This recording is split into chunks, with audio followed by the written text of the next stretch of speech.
Welcome to Ask the Educator, a podcast brought to you by Healthmark Industries. Are you a sterile processing technician or manager? Maybe you work in infection prevention or biomedical engineering. Whether you're a frontline tech, endoscopy tech, OR nurse, or surgical services administrator, you undoubtedly have influence in medical device processing at your facility.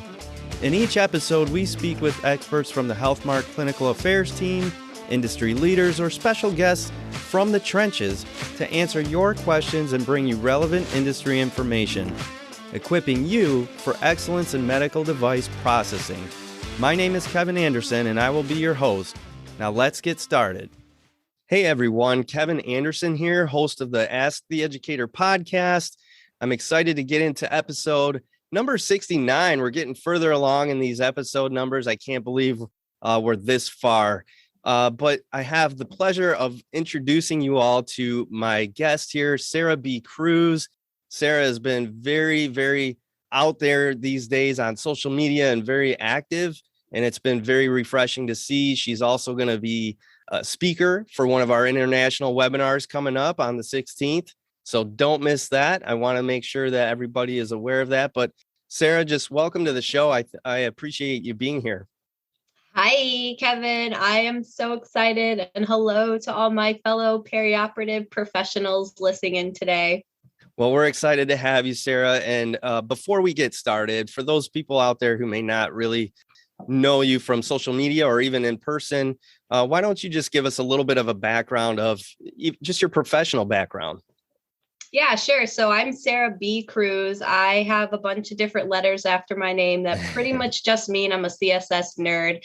I do sterile processing day and night, in and out, 24/7, 365. No, I'm just kidding. I don't work on Saturdays, but I kind of enjoy sterile processing. And I have been so very grateful for the opportunities that this profession has offered me and the industry to provide me with the space to grow and become the type of professional I want to be, that I very much try to position myself online with PreTreat CSS full-time at my full-time position, and even teaching academically to professionals that want to become that next level presentation of themselves in our industry.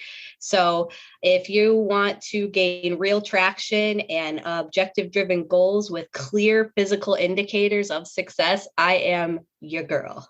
That's what I do.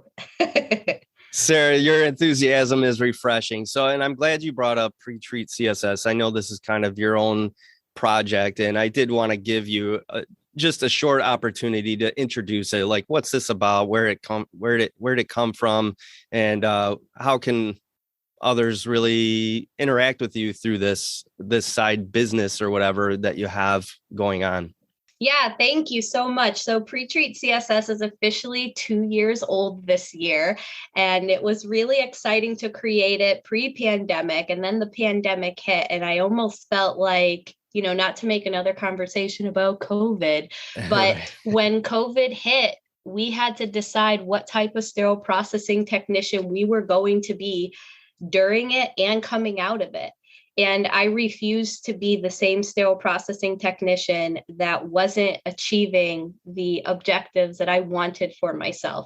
And I knew I couldn't be the only one with this type of frustration in my field, because I know I've personally experienced that frustrated, stagnant, and stuck mentality where the next best thing is the fact that I get to punch out of work every single day.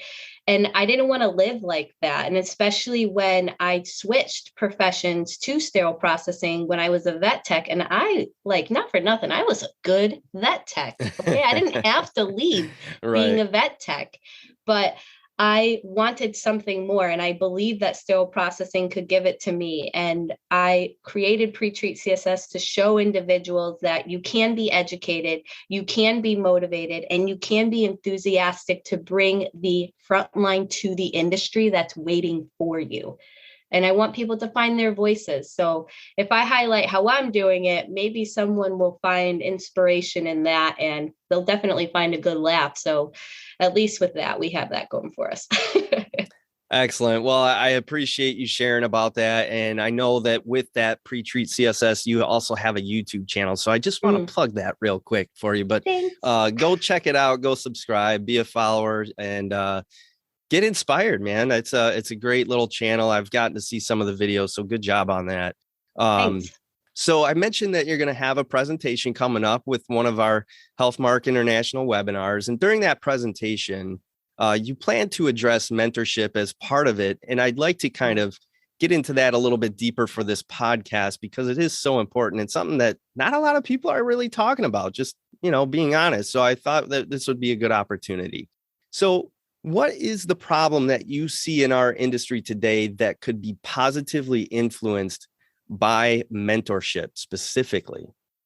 If I'm going to be blunt, succession. Like we need to put the CSS in succession. And the turning point of our industry is very much now. And where we're going and how we're going to present ourselves as professionals, as a standalone profession, requires a good succession plan of the individuals that are transitioning towards retirement.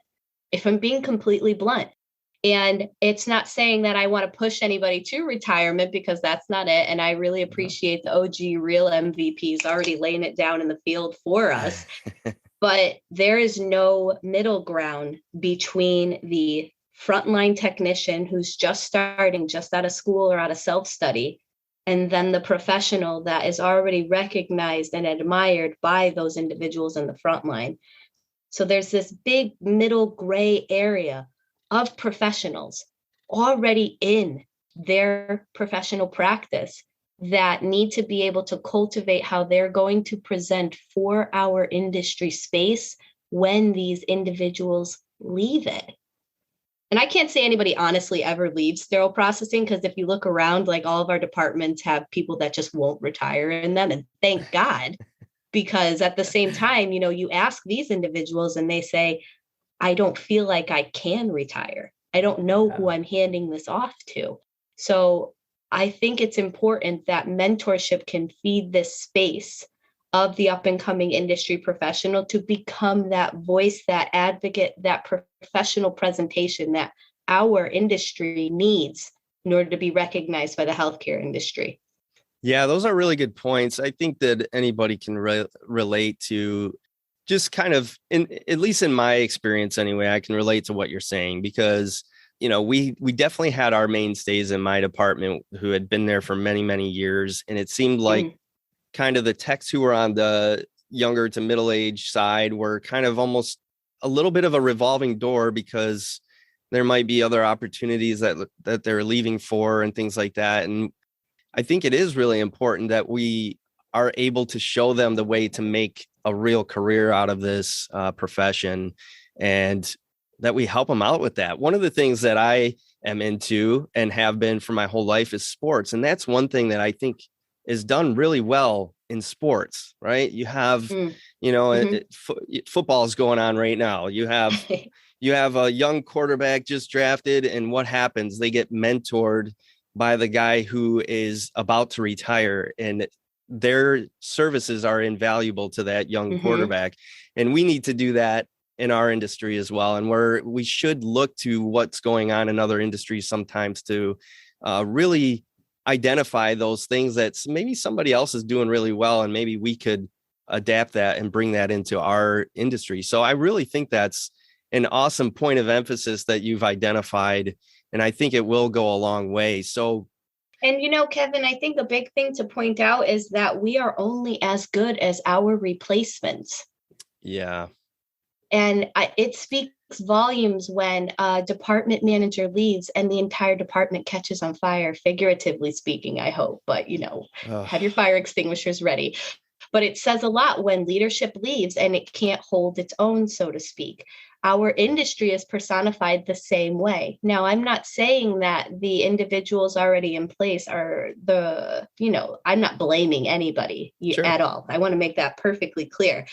But a good succession plan includes cultivating the replacements that we want to leave in our stead. And I think that's important. And a lot of the times when you have individuals pushed into leadership that may have not wanted to be in leadership, or they themselves have never been coached into leadership, that's not built into the offboarding process, dare I say. And it's important.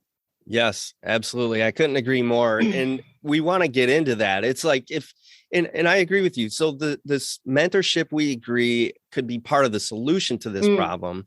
So how do we get people to understand how to find a mentor, or maybe how do we find people and identify them as somebody who would absolutely be a great mentor to somebody else? Is this a formal discussion that you have, or does it happen more organically when you develop a relationship with someone? Like, what does that look like exactly?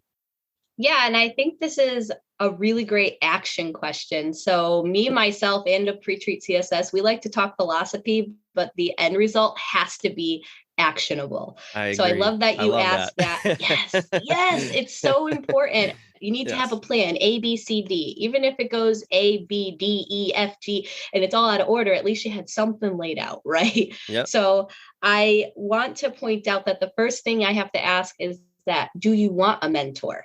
And that's not a philosophical question. I think it's because, mentorship is this very broadband term that can be separated into different categories. So maybe you are seeking a classic mentor. Maybe you should approach someone for coaching opportunities, or maybe you should seek an individual for sponsorship or collegiate support. So a lot of the times, figuring out what type of support or growth you want to have really takes that step back, that hard stop for professional development, to see where you want to go as a professional, because that will clearly indicate what type of support or growth mentality you're looking for from an individual outwardly.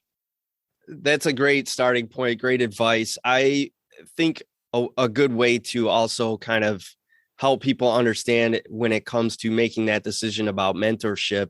I know that you have your own kind of personal story about this. So that's what I wanted to really invite you to share is, you had an experience with mentorship. I've seen you speak about it on social media, and hopefully we won't embarrass anybody on this podcast, but I know that you have a great experience with it. And I think that people could really get some value out of you sharing your story with a mentor that you had in the past. Yeah, sure. So me personally, when I had opened with that stuck, frustrated, stagnant type of mentality, that was the point I realized I needed mentorship, because me, myself, and at this point in time, I was really only a year into my sterile processing profession. It literally took that little for me to realize that I was going to be doing the same exact thing every single day. And if there was no greater purpose, I was going to stay in this mindset. So when I was in that moment, I actually almost became an EMT, like legit. I sat down with my uncle. He was the manager. We were going to go and take EMT courses. Like I legit almost just bailed on sterile processing. Sure. But at that point in time, a position had become available in my state that had my now mentor was actually the manager there, David Jagrosi. And at that time, he was the Isham president. Yeah. And I was like, hold on a second. Like, wait a minute. So an Isham president is from Connecticut? Like something comes out of the state besides girl basketball championships? You know what I mean?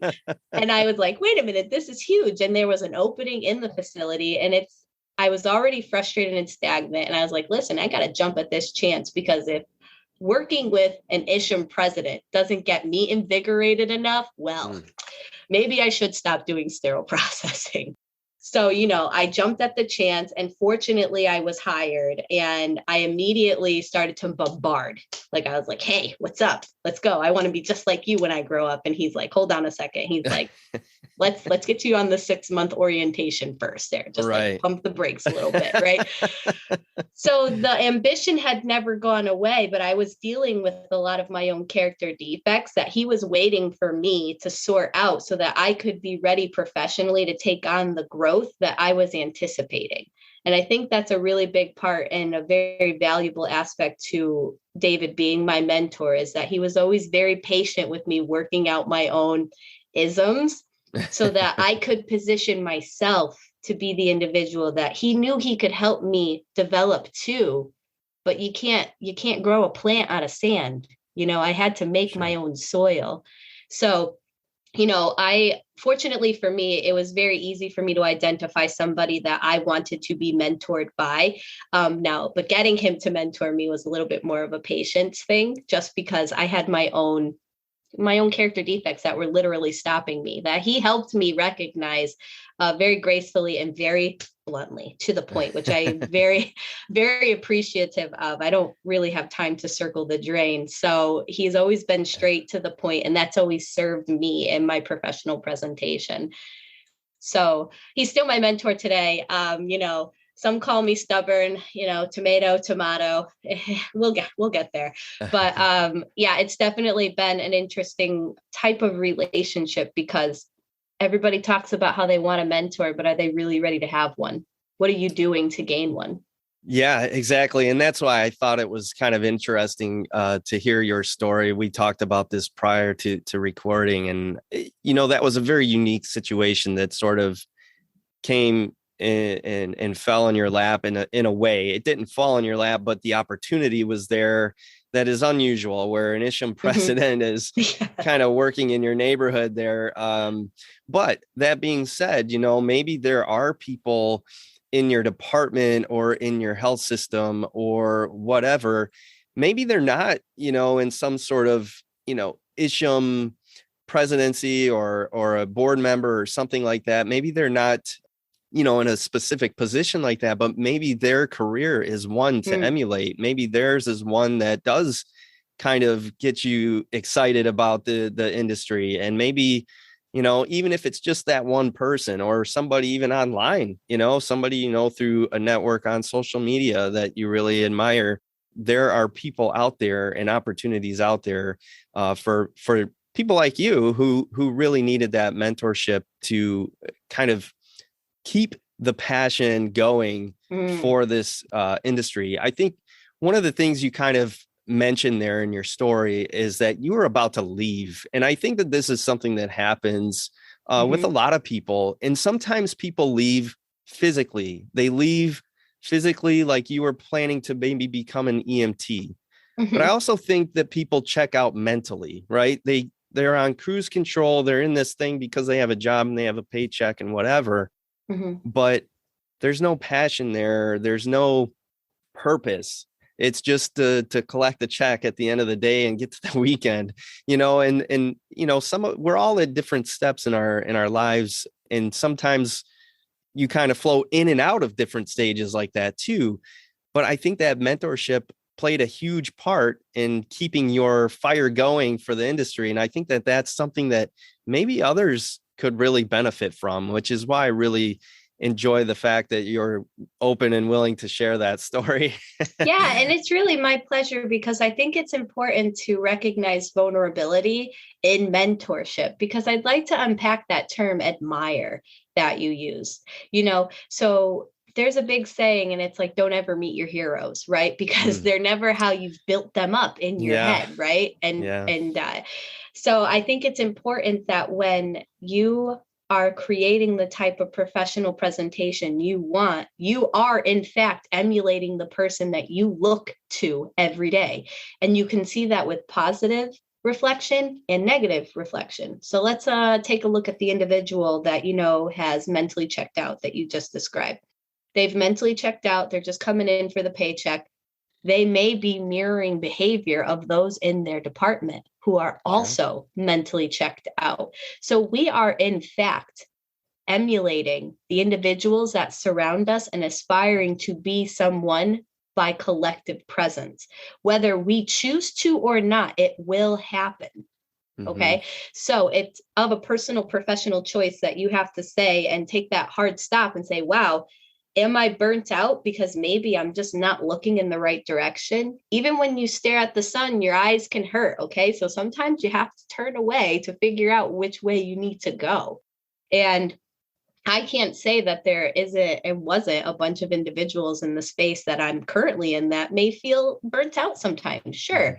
But I'm going to focus on the individual that I want to emulate, because that's who I'm going to take with me. Right. So it happens with good and positive. It's going to happen regardless. So who are you going to choose to emulate? And is it a person? Is it a personality? Is it an objective? Is it their goals?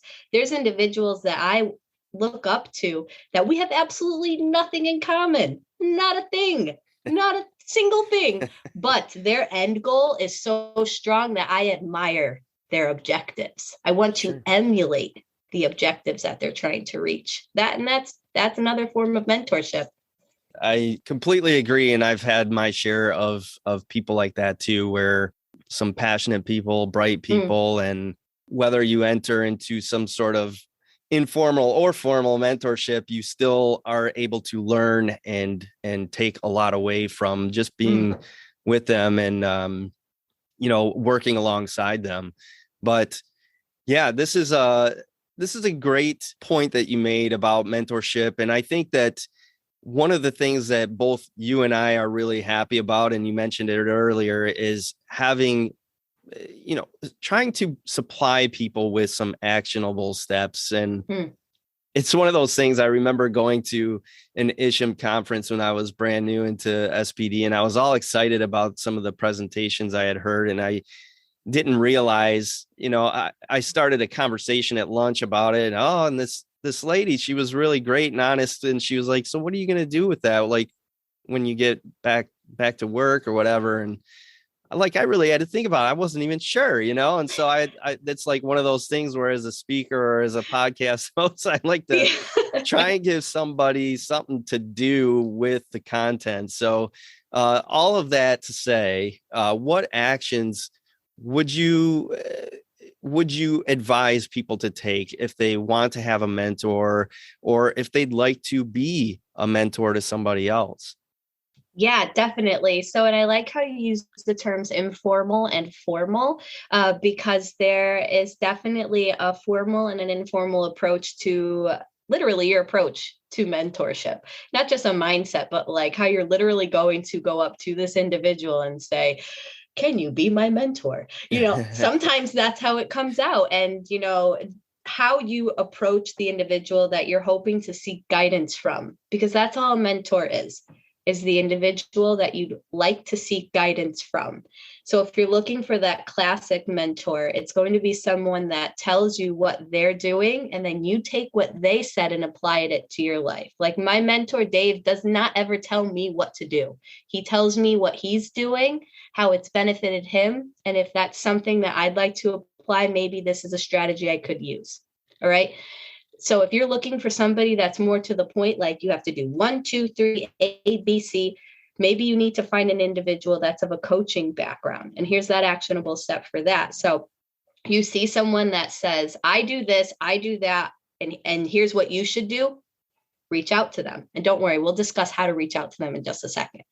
And then let's say you're looking for an individual that you just want to grow with, you just want to vibe with, and you just want to be able to bounce ideas off of to make sure that you're growing in a direction that really mirrors your purpose. Lindsay Brown is a big collegiate support for me and very much a sponsor in this way. I know I can kick an idea out to her. She'll tell me what she thinks. We'll have a little conversation about it, and then maybe we'll start talking about coffee because we both really enjoy coffee, right? But see how all the different dynamics are, that informal and formal, it's all very different. So really understanding that type of relationship you want to have that with them is going to make sure how you approach them is applied. So now that we built all that in, helping you figure all that stuff out, I want to tell you right now, do not send them a message on LinkedIn that's 7 paragraphs long. Don't do it. Don't do it. And then I know you're like, oh, but how do I do it? You got to test the waters first. Just because you're seeking mentorship from them doesn't mean that they're able to give that to you. And I say this often, that mentorship is available, but it's not easily accessible. And a lot of the times accessibility is determined by how you broach the subject initially, right? So if you want to message them through LinkedIn, say, hey, how are you? I saw this episode on a podcast in which you spoke on. Thanks for sharing that information. Nothing to do with mentorship. See if you even get along with the person. See if how they respond or don't respond sit with you, because you have decided in your head that they're going to coach, mentor, or sponsor you, and they may not be interested, or they may have their plate full and they just can't. So really, I think the first actionable step is deciding mentor, coach, or sponsoring, and then saying hello, whether it's through LinkedIn. If you have their email, that's great, but not mentioning mentorship at all, because you're not going to be courting someone's objectives, right? You're going to be talking to this person. They're a real person. They have a family, they have goals, they have their own life, and you will essentially be a part that they're putting energy into. And you have to be conscious of that. And you don't want to scare them off with a 7-paragraph hello. Like, just don't do it. Sure. No, that's great. I like that you brought up the fact that you need to be respectful of their time and energy. Mm-hmm. That's one thing that I think you could really easily forget about, is that anytime, you're engaged with a speaker after an event, or if you're trying to establish a relationship through social media, so somebody who you may not have met in person, you're both taking time out of your day to work on that, establishing that relationship. And so it's a mutual respect type of thing to have and to be cognizant of. And I think most people right now are into the, like, hey, let's just kind of see what each other's about for a little bit before we open up messages that are a mile long and take 10 minutes to read. So I think that's a pretty sound advice. But before we wrap up the interview, I just wanted to give you one last word on this. What does it mean to you? What is the final takeaway that people should have regarding mentorship? All right. My final takeaway on mentorship is you can absolutely do this alone. You do not need a mentor. I know I just totally undid everything I just said, right? But hear me out. Okay. You can go as far as you can go by yourself consistently over and over and over again. And your path will be well defined, because you will reach a point in which you have to return to repeat the same steps you're doing. That's how paths are made. An individual goes down a path, creates the way for someone else to follow. So if you are working solo on your own professional development, who do you plan to have follow you if you're not making the gate? Allow a mentor to help you create the gateway to your next professional presentation. If you find that you're stuck, frustrated, or stagnant in your own professional growth, that may mean it's time to add a little bit of spice into the ingredients that make up your professional ambition. And sometimes, most of the time, it's with mentorship or outside influence. They have gone down their path. Allow them to share it with you. And half the battle is making sure you check your own ego to recognize that seeking input does not make one weak. It doesn't make one unintelligent, and it doesn't mean you're undervalued. If anything, it means that you have pride in your professional development. You have goals that you're willing to take on to change our space, and you have a voice that needs to be recognized. Lean into the space that makes you the most uncomfortable, because that is the area in which you will shine. Great last words, Sarah. I think it's very important to understand that you don't know everything in order to move on and move upwards. You can't be somebody who thinks they know everything. If you think you know everything and you don't keep yourself humble, then you're not going to grow the way that you should. So great last words. We look forward to having you on the international webinar and learning more about professional development. And thanks again for being here. The conversation went so fast. I could have talked so much longer, but really appreciate you. Yes, thank you for having me. All right, everybody. And thank you for putting the CSS in your success. Bye. That wraps up our interview with Sarah B. Cruz. We were talking all about mentorship on this podcast, and she's going to be sharing more professional development tips through her international webinar on December 16th. You can register by going to hmark.com, click on the education tab, click on the webinar tab, and you'll find her webinar there to register. Don't miss this opportunity to continue your professional growth. And as always, thanks for listening. All opinions expressed on this show are those of the presenters. Before using any medical device, it is important to review the device manufacturer's instructions for use.